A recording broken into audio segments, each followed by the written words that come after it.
Hello there, folks. Yeah, this is Biker Bobcat here. Not often, basically never have I been on At the Table, but tonight I'm making an exception. Because I heard from Robbie that a friend of his was harassed by Jeremy Hale. Or more like political siding. And that's not right.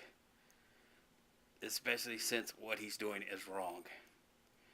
It's basically art thief. Because he believes a photo that Aegis 261, aka Russell Barba, took is his. And it's not. First off, it was taken in a public location, and he went in as a photographer for the Classic Con. He went in on a press pass to take photos and put the best foot forward for the con. And so, also too, the copyrighted photos belong to him. No monetary transaction ever happened from Jeremy to Russ. So, the photo still is Russ's. And if Russ wants him to ask for permission to use it, which would be a yes or a no, it's up to Russ, not up to Jeremy. Second off, if Jeremy wants to get technical, the whole photo belongs to Paramount Pictures because it's intellectual property due to the fact that he's wearing a Starfleet uniform.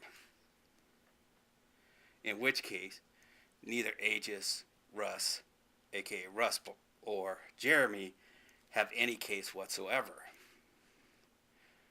But because Russ made no money on it, it's his photo. Two, also the photo is on Deviant, giving him limited copyright of the photo, which it was placed on first before it ever hit Facebook. Any photo that hits Facebook becomes property of Facebook, not of the person anymore. Unlike DeviantArt, which gives the artist the limited copyright he needs to protect his work, Facebook doesn't. So any of the photos you see of Jeremy on the furries technically isn't JC Sierra's.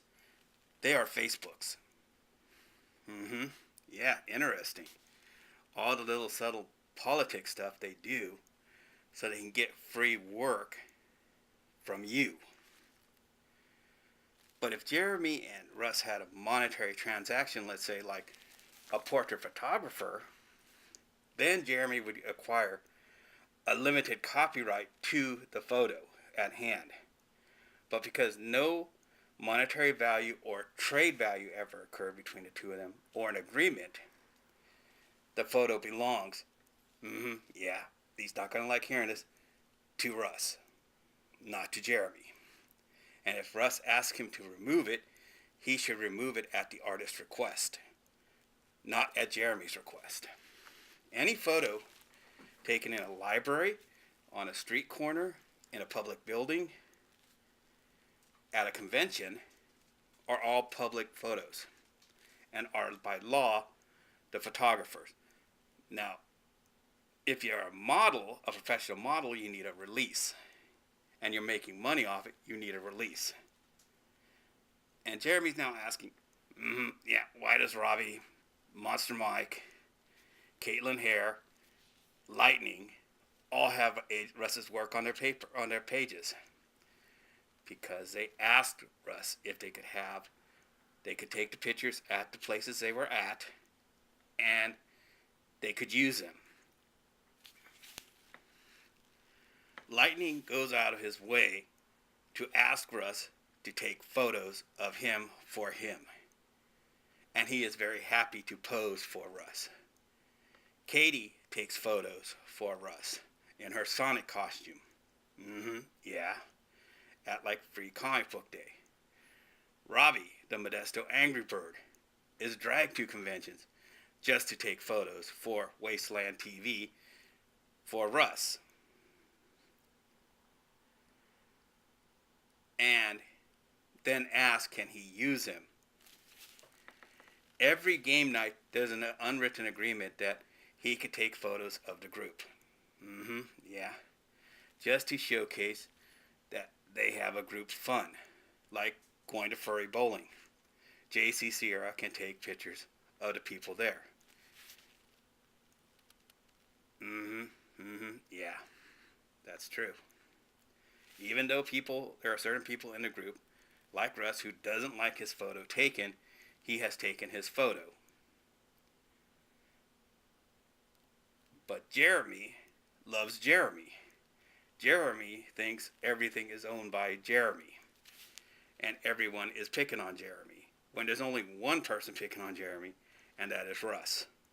Because Jeremy, started Russ up. Way back in the days at the taqueria, when Russ would bring him stuff, and was nice when he first joined their gaming group. Yes, it's hard to believe. Jeremy and Russ sat at the table and broke bread. Or more like, Jeremy watched them eat while they played cards. And he played cards. And they ate taqueria food. And Jeremy would raid the condiments plate, which was one of the first offenses that got Jeremy into trouble there. Because they asked Russ, would you please tell this man to quit stealing from our condiment group of food? Jeremy's response was, it's free. Yeah, it's free. Wouldn't buy anything, wouldn't buy a soda, but he would eat the condiments. Is that ghetto or what? Yeah. And they had their misconceptions and angry little notes say. Russ even brought him some Muppets. Because Jeremy loves the Muppets. And what did Jeremy do? Not even offer him a cookie when he brought some. So he took Mike's, and everyone else handed them to Russ, and he ate them all in front of Jeremy. Made him sick, but he ate all those cookies in front of Jeremy to piss him off. Yes. Yeah. They all thought it was wrong what Jeremy did. Jeremy did a lot of mean stuff, or tried to do a lot of mean stuff, but wasn't good at it.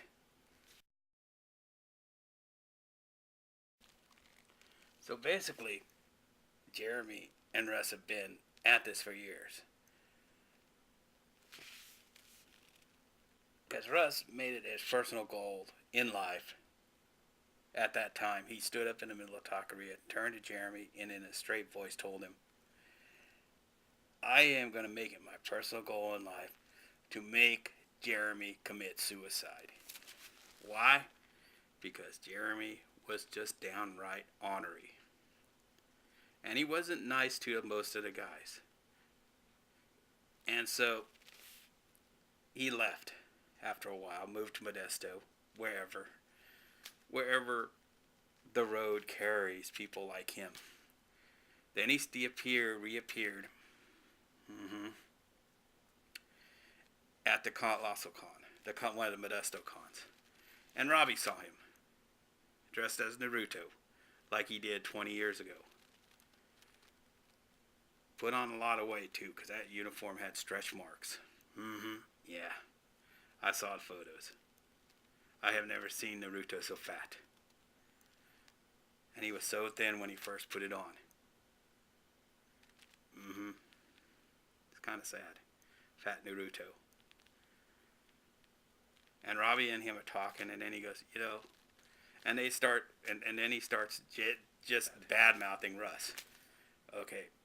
Russ was at the fountain, resting. And brings Jeremy over, and he completely almost shits a brick and denies everything he says.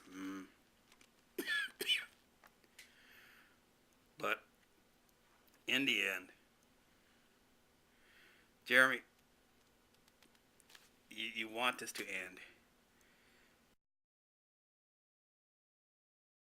Quit telling all these exaggerated lies like you were stealing Mike's credit card numbers, which he never said you did.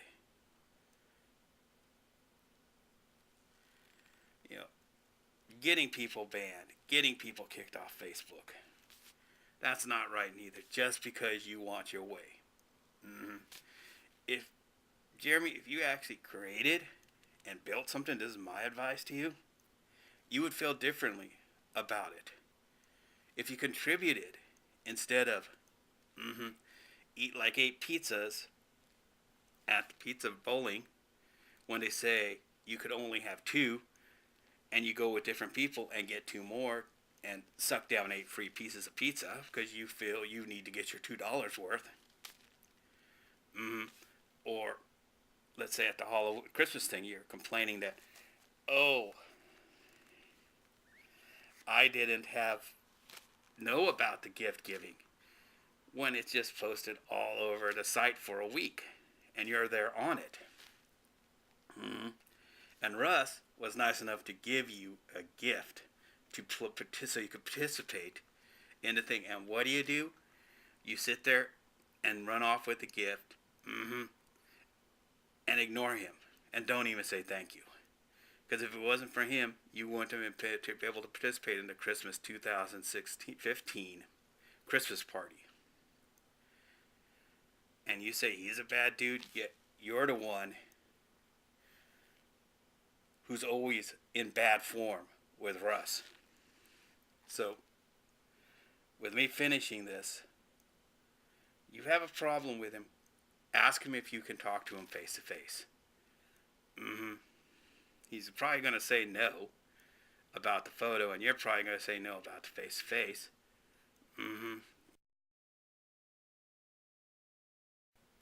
As long as people don't know what you've done, you can come off being the victim and the victimizer, which is kind of awesome if you think about it. That you think you're so clever that you don't realize that he's already figured that out. Yeah. Dude, if you had done some nice stuff, maybe he would cut you slack. But you've never, ever done anything nice for him. He was nice enough to watch your cards, and you yelled at him because somebody knocked water down on it. And it turns out it was your partner you were playing Magic with, your Yu-Gi-Oh with, had the water, and when the crowd started moving, one of the furry suits knocked down the thing with their tail. And it's dark. How is he supposed to see it? That's when he said, fuck off, Jeremy. I'm not watching your stuff ever again. Because you're such a dick.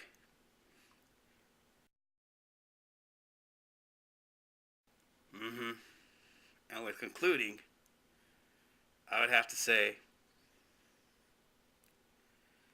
Jeremy, leave everyone alone. Quit bringing up lies and trying to get people to be on your side. Just because he's not there to defend himself, you can create whatever little stories, whatever little nuances you want about Russ and his Mike and Robbie, since Robbie has sided with them.